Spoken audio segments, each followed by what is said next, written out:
In the last 4 years, many clubs in Europe have welcomed Chinese investors or owners.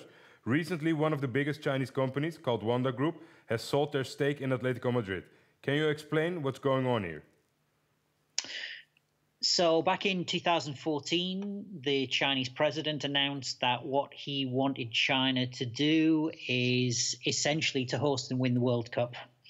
That in simple terms, is what he asked for.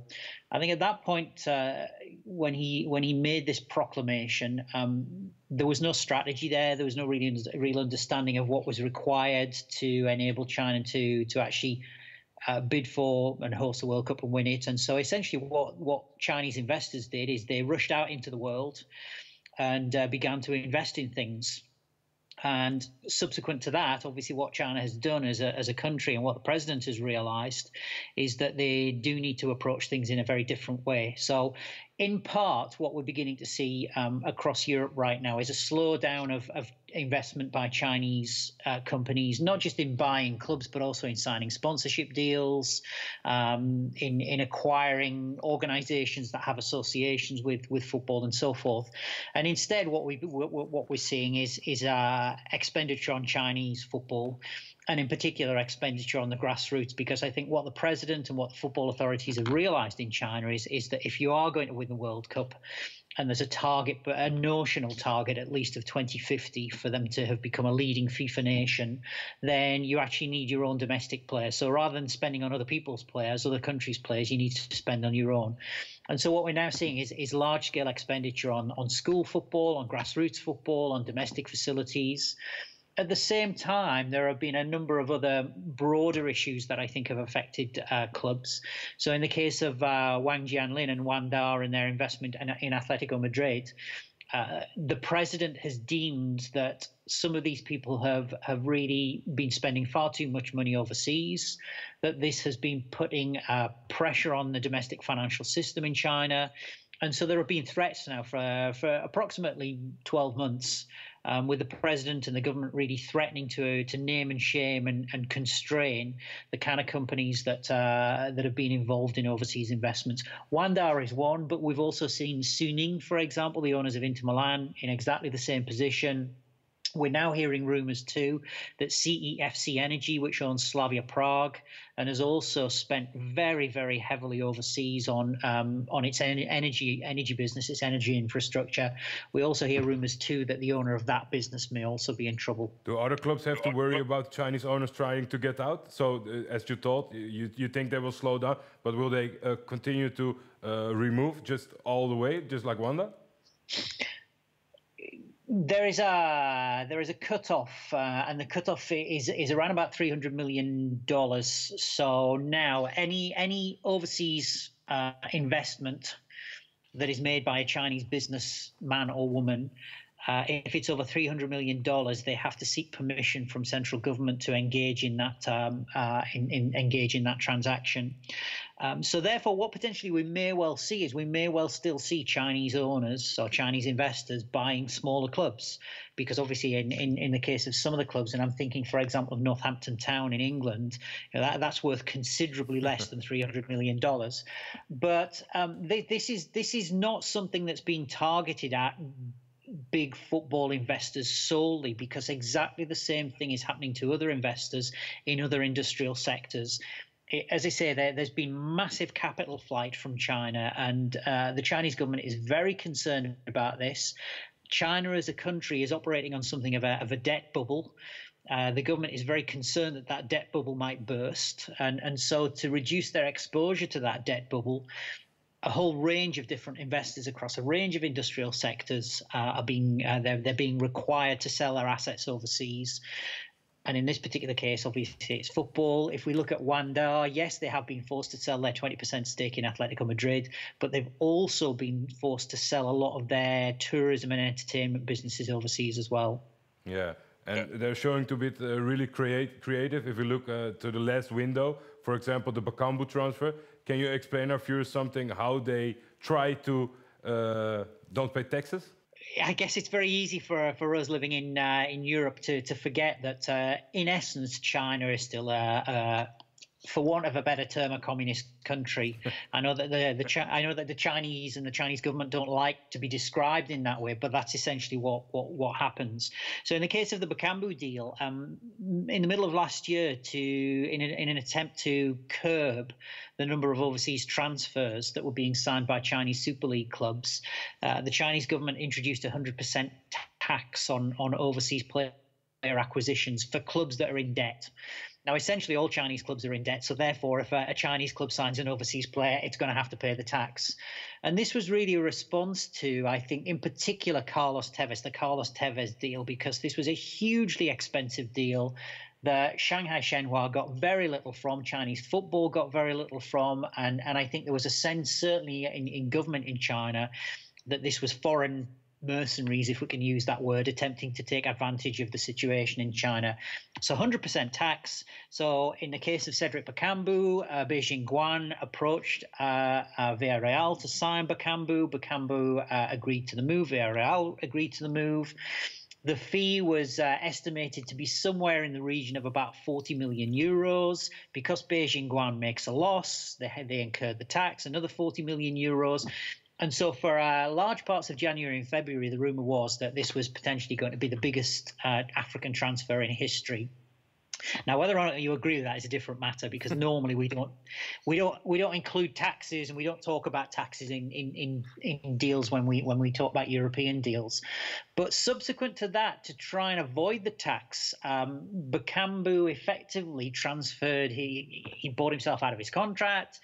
His ownership was transferred to La Liga.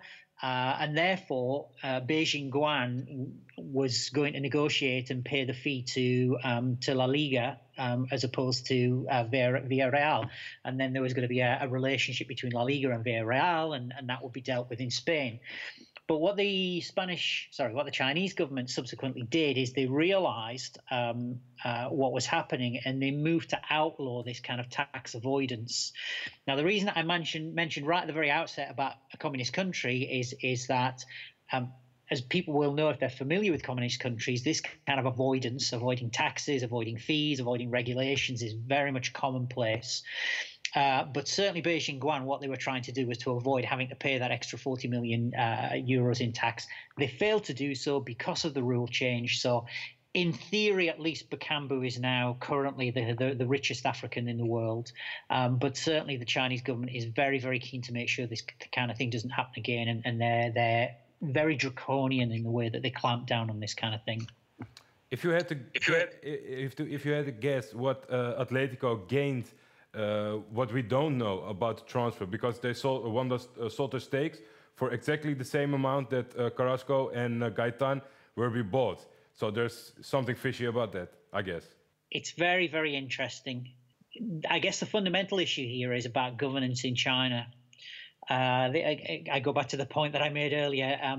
China is not Europe, and the way in which we govern our affairs is a lot more transparent than in China. Obviously, even in Europe, there are governance issues in business. There are governance issues in football.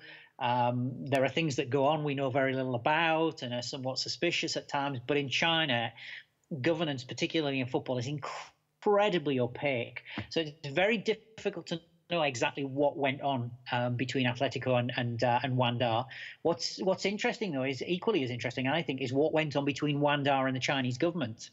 Because in spite of the fact that Wan Jianling was told that he must sell his stake in Atletico Madrid by the government, he recently became the owner of Dalian Yifang, Chinese Superleague club. And it's interesting that the players signed from Atletico Madrid, previously owned by Wanda and Wan Jianling, have gone to Dalian Yifang, now owned by Wanda and Wan Jianling. We can speculate about what potentially went on. Fundamentally, I think this is about opaque governance standards in Chinese football. President Xi, the Chinese president, really wants to clean up corruption, but we hear very little about governance. It's always very difficult to know how decisions are made in China, particularly in football. But certainly it seems to me that there was some kind of deal was cut between Atletico, Wan Jianling, Wanda, Dalian Yifang, and the Chinese state. I don't know for sure, but maybe for our Dutch viewers, do you know about Nemanja Goudelje? He made a surprising transfer to Guangzhou. He's the replacement of Paulinho, but I guess he's not that good of a player as Paulinho is. I didn't know about the transfer, but I know about the club, and I know this is a very successful club, winner of the last 7 Chinese Superleagues, the only Chinese team ever to have won the Asian Champions League twice. So this is a good club, but I don't know about his particular story. But is it a sign that they used to have a player like Paulinho and they replace him with a far more cheap player like Goudelia at the moment? I do know quite a lot about Dutch football, and his name is not a name that's familiar to me. So that probably says something about the low-key nature of this. You've got to keep in mind, not only is there the tax, and the tax will have been applied to him, but in China there are also quotas on the number of overseas players that you can have in your team. So January 2017, it was a 4+1. We're now down to 3+1, another regulatory change. 3+1 rule is 3 overseas players on the field at any one time, and a 4th one can be sat on the bench or be in the squad. There are really, really tight restrictions now on the number of foreigners that Chinese clubs can sign. And I think it is an indication, not necessarily that there's less money in Chinese football. I think it's more of an indication that the Chinese government is really putting the pressure on owners and investors in Chinese football to be spending their money on domestic talent, on domestic development, and not on overseas talent. To go to our final question, it's about the president. As you told, he's mentioned many times, responsible for the big football reform. Recently, it came out that the president will be able to stay in power in the future. What does it mean for Chinese football? This is a guy who's becoming increasingly powerful, and as we've seen over the last 12 months, in particular in football, what he wants to happen, it happens. So this is a particularly authoritarian form of leadership beginning to emerge in China. And I think in those terms, we've always got to be a little bit concerned, because clearly, as we've seen over the last 2 or 3 years, he is prone to change his mind. The Chinese government strategy on football is not necessarily well formed. It's very much emergent, so they very often change from one position to another. And so I think in terms of what they're doing, there's a period of uncertainty. I think his concerns, the president's concerns about capital flight and the instability of the Chinese financial system will mean that overseas investments in football will be very heavily scrutinized now, certainly for the short to medium term. On the upside, he's a football fan. We're led to believe he's a football fan. He's supposedly a Manchester United fan. Whether that's football or not, I don't think that's a different matter. That's a different question. And so I guess the issue becomes, at what point will China actually bid for the right to stage the World Cup and win the right to stage the World Cup? The people I speak to in China say it could be as early as 2030, more likely to be 2034. I think with Xi in office for life, it's probably more likely to be 2034, because one of the things that the country won't want, and he won't want, is for a Chinese national team to participate in the World Cup and do badly. They need their team to at least kind of qualify out of the group stage and advance in the tournament.